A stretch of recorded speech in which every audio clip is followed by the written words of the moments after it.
Mesdames et messieurs, merci de faire confiance au journal de la ville et tout de suite les sommaires.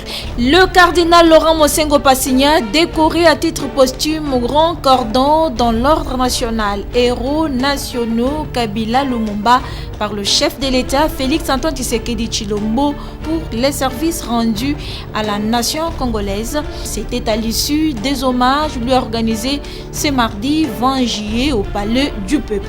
Radicalisation de la grève dans des hôpitaux publics de la RDC par de médecins des services publics de l'État à partir de ce mardi 20 juillet jusqu'à la satisfaction de leurs revendications. Les médecins se disent non satisfaits de la réponse du gouvernement congolais. C'est tout pour les sommaires. Mesdames et messieurs, encore une fois, bienvenue dans ce journal. Décédé le dimanche 11 juillet 2021 à Versailles, le cardinal Mosengo Passigna, décoré à titre posthume Grand Cordon dans l'ordre national héros nationaux Kabila Lumumba par le président de la République Félix Antoine Tshisekedi Tshilombo. C'était à l'issue de la célébration de l'Eucharistie solennelle et des hommages officiels et dignes d'un grand pasteur ce mardi 20 juillet au Palais du Peuple. D'après l'ordonnance signée par le chef de l'État, élu devant de nombreuses personnes venues de tous les horizons du monde, cette décoration vient couronner le service rendu à la nation par le défunt cardinal de son vivant comme président de la Conférence nationale souveraine CNES en République démocratique du Congo. Le président de la République, Félix Tshisekedi, a honoré à cette occasion le cardinal Mosengo en déposant les insignes sur son cercueil comme l'un des meilleurs fils du pays.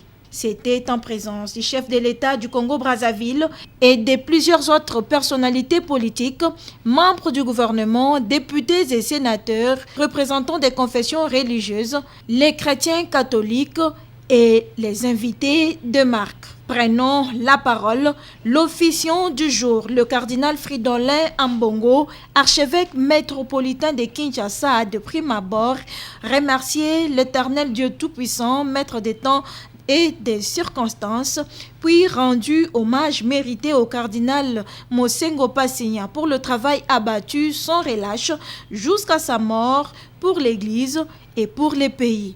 Fridolin Ambongo a, pour ce faire, interpellé les autorités politiques du pays en disant, je cite, « On ne peut rendre hommage à la mémoire du cardinal Laurent Mosengo si on laisse la population croupir dans la misère alors que les gouvernants vivent dans l'opulence et dans l'impunité. » Fin des citations. Juste après est venu le mot du président de l'Assemblée nationale, Christophe Mbosso Kodiampouanga, qui a reconnu les valeurs méritées du cardinal Laurent Mosengo Passigna.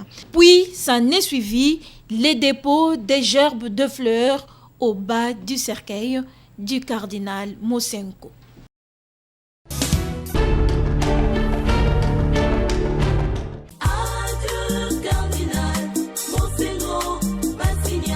Le décès du cardinal Mosengo Passigna est une perte énorme pour la communauté catholique et pour la République démocratique du Congo. Et le révérend père Jacques Petit, évêque général de l'Église catholique libérale, le cardinal Mosengo avait un sens de partage sans limite des religions. L'archevêque Mosengo avait une autre dimension. Il n'avait pas de frontières en matière de religion. Pour preuve, les souvenirs que nous gardons, lors du sacre de Monseigneur Jean-Marie, évêque auxiliaire de l'Église catholique libérale en RDC, le cardinal Laurent Mosengo Passigna avait envoyé son chancelier avec un message de félicitations et d'encouragement au nouvel évêque consacré, Monseigneur Jean-Marie. Nous avons 3 souvenirs. Le premier, c'est celui dont je viens de vous dire. Le second, c'est le jour du décès de notre ami regretté Prosper Bouyoulou, et Monseigneur Mosengo a contribué avec un tiers des obsèques. Tant des bienfaits faits par Monseigneur Mosengo Passigna, que dire encore de cet homme au grand cœur? Nous avons compris dans le cardinal Laurent Mosengo Passignan une personne de grande valeur. Il avait l'attention des autres. Il savait communiquer. Monseigneur Mosengo était un homme sage, un homme intelligent, une intelligence arnête selon les enseignements de l'Église. Pour atteindre la sainteté, il n'y a que des critériums. Le premier critère, c'est celui d'être très bon. Et le second, être sage. Monseigneur Mosengo a réuni ces critères. Raison pour laquelle l'Église catholique libérale, par ma voix en tant que vicaire général, présente les vœux de condoléances les plus attristés à sa famille biologique, au cardinal Fidélon Ambongo, archevêque métropolitain de Kinshasa, et à l'Église universelle entière, parce qu'il n'appartenait pas seulement à l'Église catholique romaine. Adieu, Tata Cardinal.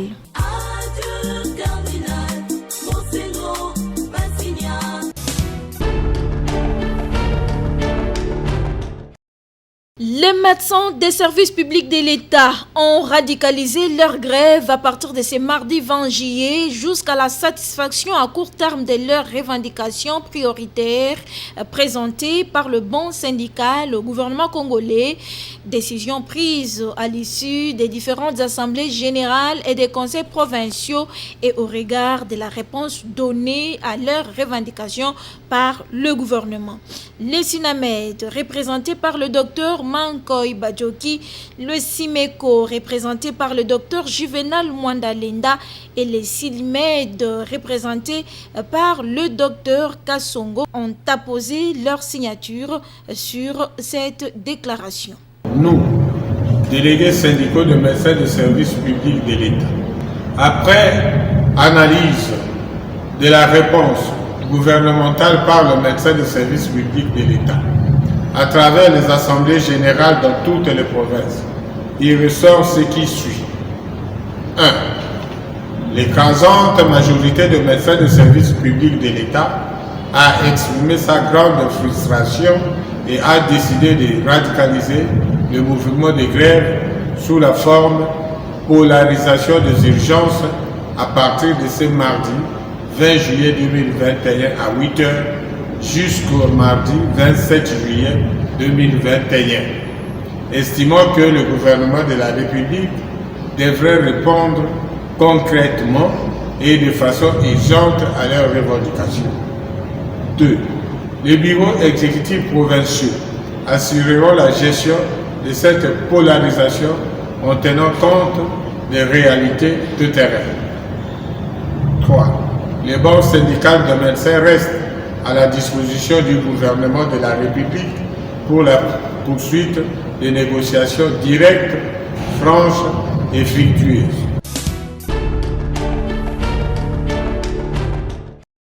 Claude Malouma, président fondateur de la Chambre du commerce, Investissement Congo d'abord, veut fédérer les entrepreneurs congolais afin de soutenir l'économie congolaise. Le président fondateur de la Chambre du commerce, Investissement Congo d'abord, veut rendre réelle la promesse du chef de l'État, Félix Antoine Tshisekedi Tshilombo, celle de créer le millionnaire congolais. Nous avons constaté que au Congo, aujourd'hui, au jour d'aujourd'hui, nous n'avons plus de Dokolo, nous n'avons plus de Bemba Sarona, nous n'avons plus de Lusakivana. Ce genre de personnalités qui faisaient notre fierté nationale n'existent plus. Et dans notre pays, l'économie à 90% se trouve en main des expatriés. Quand nous sommes partis en concertation et nous avons proposé au chef de l'État ces documents. Dans ces documents, on essaie d'expliquer au chef de l'État que l'entrepreneuriat congolais n'existe plus. Le chômage est endémique dans notre pays. Le président lui-même a proposé de créer des milliardaires congolais, des millionnaires congolais. Nous lui avons rappelé sa promesse et nous lui avons demandé que nous sommes prêts à l'aider. Nous avons dit, monsieur le chef de l'État, nous sommes venus ici, ni vous demander des postes, ni vous demander l'argent. Nous constatons seulement que nous vivons par exemple à Kinshasa, une mégapole qui porte plus de 15 millions d'habitants et à 80% c'est des chômeurs. Pourquoi? Parce que l'espace qui sont siennes n'existe plus. Les expatriés qu'on donne du travail, qu'on donne de l'argent et tout de notre pays. Nous avons pensé que nous devons récupérer notre économie, s'approprier notre économie, parce que nous ne voyons plus de Dokolo. À notre âge, les Dokolo existaient déjà. Les Bemba Sarona avait 26 000 employés quand il était président de l'ANESA. La FEC aujourd'hui, c'est lui qui est à la tête de la FEC. quelle est son entreprise, quels sont les nombres d'employés que lui a. Vous en avez? Non, personne n'a ça. L'Afrique est devenue plus politique. Et nous voulons que ce que nous avons créé, IVCD, Investissement Congo d'abord, notre chambre de commerce, les Congolais puissent récupérer son pouvoir. Puis nous avons étudié ces phénomènes et nous avons compris c'est quoi les problèmes. Et c'est pour cela, comme vous savez c'est quoi les problèmes, nous apportons des solutions. Par ailleurs, Claude Malouma invite aussi les entrepreneurs, vendeurs, chailleurs à venir s'inscrire à la chambre de commerce afin de booster l'économie du pays. Nous sommes là, nous avons déjà commencé, nous avons tenu des réunions, nous sommes en phase de recrutement des gens qui s'adhèrent, des gens qui sont tentés de s'adhérer, massivement d'ailleurs, et nous conseillons aux gens aussi de nous appeler, de venir s'adhérer. Tout ce qui est homme d'affaires, femme d'affaires, vendeur de cartes, tout celui, chauffeur, celui qui a l'activité. Parce que vous savez aujourd'hui, les gens c'est beau, quand quelqu'un a une boutique, avec la boutique, il peut commencer avec la boutique, il peut avoir un magasin demain. Juste il faut le soutenir. Le gouvernement a intérêt à être avec nous pour qu'on puisse l'aider.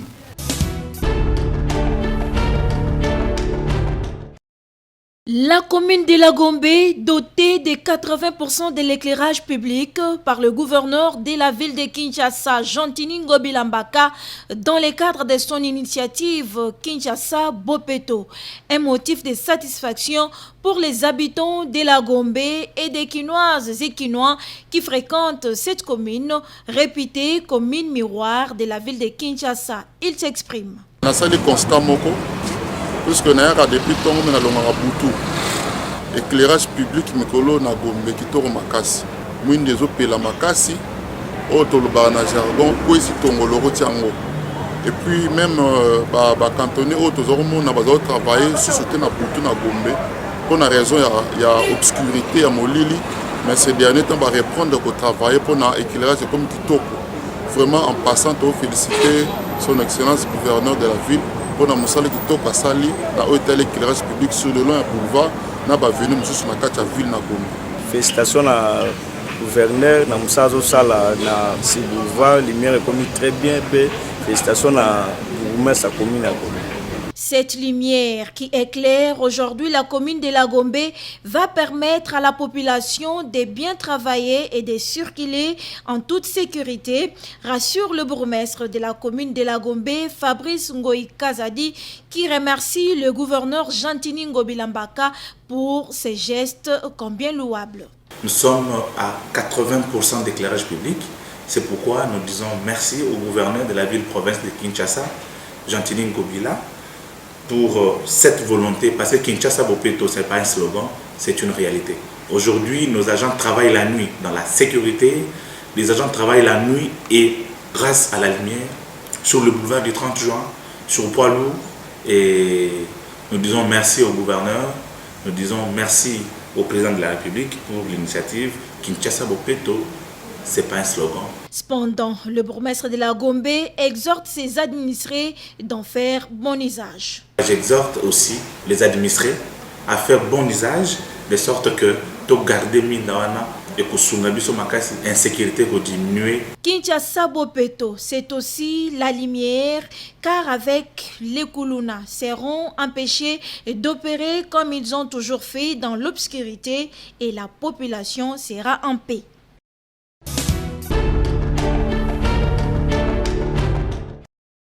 La route Efobong dans la commune de Lansele, au quartier Mikonga, était, nous l'avions dénoncé ici, dans un état de délabrement très avancé. Il y a 2 mois et demi, un élu de Kinshasa s'est pointé pour la réhabiliter. Au-delà de son état, elle était aussi recouverte d'immondices. Ces travaux débutés ont semblé soulager la population de ce coin, qui avait vu des tracteurs en marche et toutes les immondices délocalisées. Malheureusement, ces ordures ont été entassées devant un hôpital et a bloqué l'entrée du marché Mikonga. Cette montagne d'immondices que voici dégage en plus une odeur nauséabonde, facteur de plusieurs maladies. La population de cette partie de Kinshasa déplore cette situation et appelle le député à descendre sur le lieu afin de prendre des dispositions pour achever ces travaux. Un député national aye tomoni asali misala awa alongoli abwaki mabanga akamati fulu aye kotika fulu awa devant hôpital. Les commerçants bazoteka biloko kolia. Voilà ma malade mususu tozoluka. Les vendeuses et acheteuses aussi se sont dit indisposées.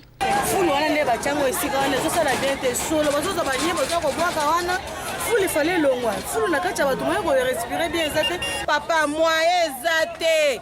Solo kaka ndio zomo na ngoboye. Elungwa ekomi kuna. Toteka lisusu te papa. Na banye kuna bazocha. Ba masuba kuna pa toko kanabiso te. Quelques étalages sont restés vides faute d'inaccessibilité et exposés à deux maladies.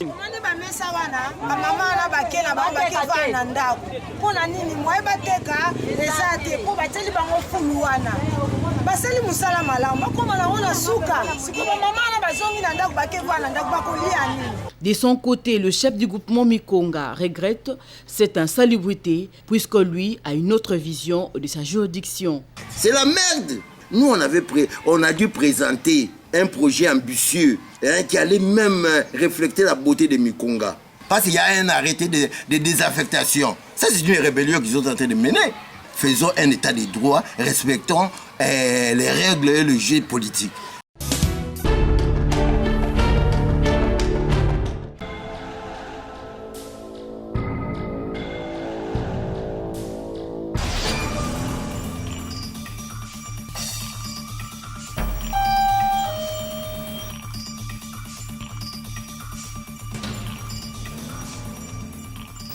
Je vais rencontrer le conservateur. Il est là. Excellence, prenez place s'il vous plaît. Ma soeur, je suis venu te voir pour un problème très délicat. Quel problème? Tu sais que bientôt, ça sera la fin de mon mandat ministériel. Ah bon? C'est une information que tu me donnes là. Alors, j'ai une préoccupation et la solution ne venait que de toi. D'accord, je vous écoute. Madame, selon la règle, à la fin de chaque mandat, le ministre doit restituer le bien de l'État mis à sa disposition. Automatiquement. Ça se passe comme ça. Bientôt, le remaniement arrive. Mais tellement que je suis habitué et attaché à une grande maison et une voiture de luxe, y compris les cortèges, tout doit me revenir. Et comme Yangaï, et la paix Yangaï. Vous demandez trop même les cortèges. Ouais. Madame, que faites-vous là? Depuis tout ce temps-là? Je suis ici. Du balai, vas-y. Elles ne savent pas que ces affaires sont éminemment politiques. Ça ne se traite qu'à deux. Son Excellence, vous disiez? Ma sœur, les billets verts sont là. Donc, les billets verts sont là. J'ai mis mon paquet de qui m'aide à acquérir frauduleusement les biens de l'État en m'octroyant le certificat d'enregistrement. Ah, Excellence. Ouh, Excellence, vous êtes digne d'être Excellence. Sodiat, Mario, les meubles et les immeubles de l'État devenus propriété privée d'un ministre. C'est une infraction de la corruption à haute tension. Pourquoi sacrifier les biens de l'État au profit d'un individu? La corruption favorise la spoliation des immeubles de l'État. Chers compatriotes, luttons contre ces fléaux afin que l'État reprenne ce qui lui appartient. Ceci est un message du RECIC, réseau d'éducation civique au Congo, avec l'appui de 11-11-11.